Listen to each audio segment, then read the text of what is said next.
ଘରୁ କୋଉ କୁଣି ହେଇଥିଲେ ମୁଁ ଏତେ କାମ କରି ମୋ ହାତ କଟିଗଲା। ଲାଷ୍ଟ ଭିଡ଼ିଓ ଯାଇ ଦେଖନ୍ତୁ। ହାଇ ହ୍ୟାଲୋ ଜୟ ଜଗନ୍ନାଥ। ଆଶା କରୁଛି ଆପଣମାନେ ଭଲ ହେଇଥିବେ। ସକାଳୁ ସକାଳୁ ମୋ ବୋଉ କହିଲା ଉଠେଇକି ଯା ମାଛ ଆଣିଦେବୁ ଦାଦା ଘରେ ମୁଁ ରଖିଥିଲି କୁଣିଆ ଆସିବେ। ମୁଁ କହିଲି ହଉ ଚାଲ। ଟକ୍ ଟକ୍ ହେଇ ଗଲା ବାବା କହିଲେ କୁଆଡ଼େ ଯାଉଛୁ? ମୁଁ କହିଲି ମାଛ ଆଣିବାକୁ। ମାଛ ଧରିକି ଆସିଲା ବେଳେ ମୁଁ ଦେଖେଇ ଆସିଲି ଟାଇଲ୍ ମାରିକରି। ଦେଖ କେଡ଼େ କେଡ଼େ ଚୁଙ୍ଗୁଡ଼ି ମାଛ। ମୁଁ ତ ସିଆଡ଼େ ରାଜଗାଙ୍ଗପୁରରେ ଖାଏ। ସେଇଠି ନା ମାଛ ବହୁତ ମିଳେ କଷ୍ଟ କାହିଁକିନା ରାଉରକେଲା ଦେଶରେ ମାଛ ଏଇଟା ମିଳେନି। ମୁଁ ବାବା ବୋଉ କହେ ମୋ ପାଇଁ ମାଛ ଧରିକି ଆସ ଚୁଙ୍ଗୁଡ଼ି ଧରିକି ଆସ ବାବା ବୋଉ ଆଣିବେ। ହେଲେ ମୁଁ ଢେଗର ଶୁଣିଥିଲି ଛୋଟ ସାପର ଅଧିକ ବିଷ। ହେଲେ ଅନୁଭବ କଲି ଛୋଟ ମାଛର ବି ଏତେ ବିଷ ଥାଏ। ମୁଁ ଲାଷ୍ଟକୁ ଛୋଟ ମାଛ କାଟୁ କାଟୁ ମୋ ହାତ କଟିଗଲା। ବୋଉ କହିଲା ଯା ମୁଁ କାଟିଦେଉଛି। ମୁଁ କହିଲି ନା ମୁଁ ମାଛ ଓଳେଇଦେବି।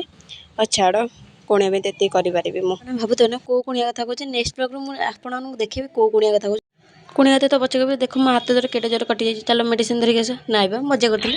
ମୁଁ ତାପରେ ଏତେ ଜୋରେ ତାପରେ ରାଗିକି ଓଳେଇଲି ଯେ ଲାଷ୍ଟକୁ ତାକୁ ଫିଙ୍ଗିଦେଲି।